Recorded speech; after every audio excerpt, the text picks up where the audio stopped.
কিছু মৌলবী নামধারী প্রতারক তৈরি করলো এহসান আল এহসান নামে এহসান গ্রুপ। মুনাফিক এইরকম একটা সুদকে বলেছে জগতের জন্য এহসান। সমস্ত ফাতাওয়ার কিতাবে একমত, চার মাযহাব। মুস্তাহিল্লুল হুরমাতি কাফের, কোন হারামকে যদি কেউ হালাল বলে সে কাফের হয়ে যাবে। এক সময় বিরক্ত হয়ে কিছু মানুষ বলল যে সব কিছুকেই তিনি হারাম বলতেছেন, না জানি আবার চাল ডালকেও হারাম করে দেন। তারপর দেখা গেল 12,000 কোটি টাকা মেরে মারওয়াড়িরা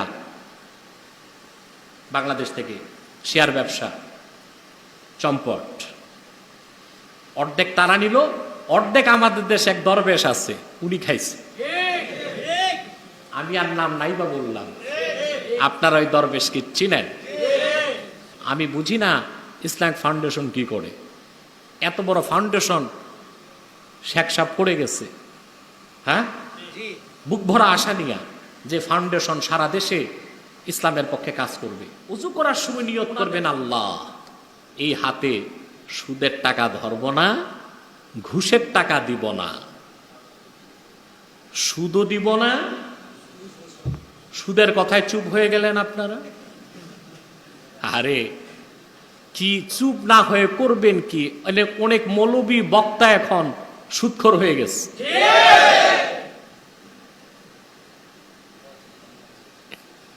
এসব কিছু পচা বক্তার কারণে দেশের ওলামায়ে কেরাম প্রশ্নবিদ্ধ হয়ে যাচ্ছে।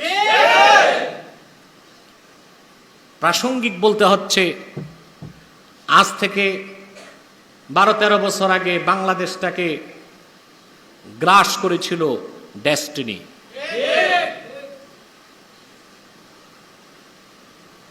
আল্লাহকে হাজের নাজের বলে সাক্ষী দেন, সারা বাংলাদেশে ডেস্টিনির বিরুদ্ধে হারাম ফতুয়া আমি ছাড়া আর একজন আলেম তখন দেয় নাই।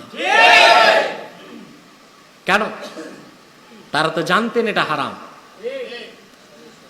এক সময় এই জাতি সচেতন হলো, আলহামদুলিল্লাহ। তারপর ডেস্টিনি লাইফ সাপোর্টে চলে গেল, এখনো লাইফ সাপোর্টেই আছে।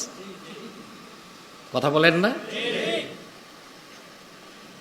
এরপরে আসলো ইউনূস সাহেবের মাইক্রো ক্রেডিট, ক্ষুদ্র ঋণ। আমরা জাতিকে এই বিষয়ে সতর্ক করেছি। আমাদের প্রতিটি ফাতাওয়াই জাতি দেখেছে, তাদের কল্যাণে আমরা বলেছিলাম। শেয়ার ব্যবসার ব্যাপারে আমি সতর্ক করেছিলাম। এক সময় বিরক্ত হয়ে কিছু মানুষ বলল যে সব কিছুকেই তিনি হারাম বলতেছেন, না জানি আবার চাল ডালকেও হারাম করে দেন। তারপর দেখা গেল 12,000 কোটি টাকা মেরে মারওয়াড়িরা বাংলাদেশ থেকে শেয়ার ব্যবসা চম্পট, অর্ধেক তারা নিল, অর্ধেক আমাদের দেশে এক দরবেশ আছে উনি খাইছে। আমি আর নাম নাই বা বললাম, আপনারা ওই দরবেশকে চিনেন। আহা, কি সাদা দাড়ি, কি বুজুর্গ ব্যক্তি।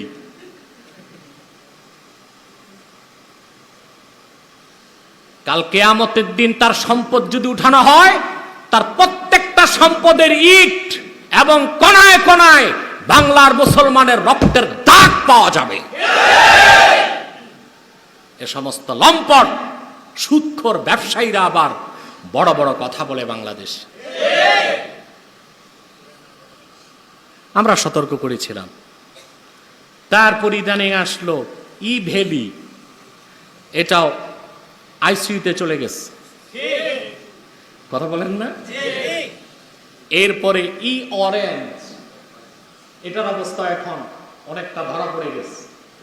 তারপর আসলো কিছু মৌলবী নামধারী প্রতারক তৈরি করলো এহসান আল এহসান নামে। কি নাম এটা? এহসান গ্রুপ।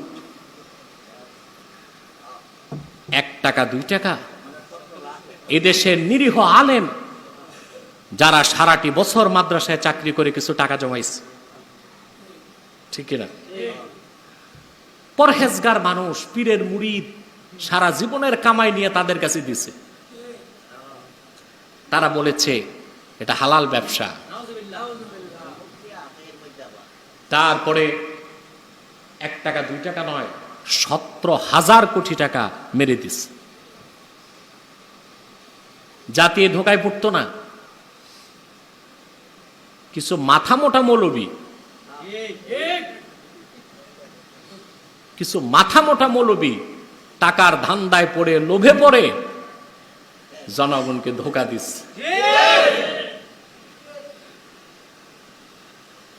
এই মৌলবীদের শুধু মাথা মোটা? আমার তো মনে হয় এদের মাথায় শয়তান পেশাব করে দিস। এইরকম একটা সুদকে বলেছে জগতের জন্য ইহসান। সমস্ত ফাতাওয়ার কিতাবে একমত, 4 মাযহাব, মুস্তাহিল্লুল হুরমাতি কাফের। কোন হারামকে যদি কেউ হালাল বলে সে কাফের হয়ে যাবে। যেখানে সুদের মতো হারামকে হালাল বলাই কুফর, সেখানে সেটাকে মানুষের জন্য রহমত বলা কত বড় অপরাধ! কথা বলে না। কোথায় আছেন আপনারা? মৌলবী আর বক্তা দেখলেই দৌড় দেন। আমরা তো বহু আগ থেকে সতর্ক করেছি, এসব লেবাসধারী, দুর্নীতিপরায়ণ, মুনাফেক, জিন্দিক মৌলবীদের ব্যাপারে বহু আগ থেকে আমরা সাবধান করেছি। ওই মানুষগুলো যদি এই কথাগুলো আগে বুঝতে পারত, তাহলে এভাবে লক্ষ লক্ষ নয়, হাজার হাজার কোটি টাকা তারা হারাতে হতো না। আমি বুঝি না ইসলামিক ফাউন্ডেশন কি করে। এত বড় ফাউন্ডেশন শেখ সাহেব করে গেছে, হ্যাঁ, বুক ভরা আশা নিয়া যে ফাউন্ডেশন সারা দেশে ইসলামের পক্ষে কাজ করবে। ওনাদের কাজ পাইছি আমি একটাই, 2 ঈদের আগে ওনারা একটা মিটিং বসে, চাঁদ উঠলো কবে, চাঁদ ডুবলো কবে, তাও সমস্যা হয়ে যায়। আমরা 10টা পর্যন্ত অপেক্ষা করি বাংলাদেশের মানুষ, তার আমি পড়বো কি পড়বো না। রাত 7টার নিউজ চাঁদ উঠে নাই, 8টায় চাঁদ উঠে নাই, 9টায় চাঁদ উঠে নাই, মানুষ সেহরি খাওয়ার প্রস্তুতি দিচ্ছে, তখন ঘোষণা হয় চাঁদ উঠছে। আশ্চর্য ভাই, ইসলামিক ফাউন্ডেশনের এই একটাই কাজ, চাঁদ উঠলো কবে, ডুবলো কবে, আর কাজ নেই। তাদের কাজ হচ্ছে গোটা দেশকে মনিটরিং করা, কোথায় ইসলামের বিরুদ্ধে কাজ হচ্ছে, মুনাফিক চক্র কোথায় আলেম ওলামার পরিচয় ধারণ করে মানুষকে ধোঁকা দিচ্ছে, তা দেখার দায়িত্ব ইসলামিক ফাউন্ডেশনের, তা দেখার দায়িত্ব ধর্ম মন্ত্রণালয়ের, ঠিক কিনা? এই আমানতের খেয়ানত যদি করেন, কাল কিয়ামতে আল্লাহর কাছে কঠিন জবাবদিহিতার সম্মুখীন হতে হবে। আল্লাহ রাসূল সাল্লাল্লাহু আলাইহি ওয়াসাল্লাম ইরশাদ করেছেন, আলা ওয়া কুল্লুকুম রাঈন ওয়া কুল্লুকুম মাসউলুন আন রাইয়াতিহি, সাবধান জেনে রাখো তোমরা প্রত্যেকেই তত্ত্বাবধায়ক, দায়িত্ববান, আর তোমাদের প্রত্যেককে তার দায়িত্বের ব্যাপারে প্রশ্ন করা হবে। দায়িত্ব নিলেন, আদায় করলেন না, তা হবে না। দায়িত্ব পালন না করলে, দুর্নীতি করলে, চুরিচামারি করলে, অন্যায় করলে দুর্নীতি দমন কমিশন থেকে বাঁচতে পারবেন, কিন্তু 2 কাঁধে যে বসে আছে কিরামান কাতিবিন, তাদের চোখ থেকে বাঁচতে পারবেন না, ঠিক কিনা? অতএব মুসলমান, উযু করার সময় হাত যখন ধুবেন, নিয়ত করবেন আল্লাহ এই হাতে সুদের টাকা নিব না, দিব না, ঘুষের টাকা নিব না,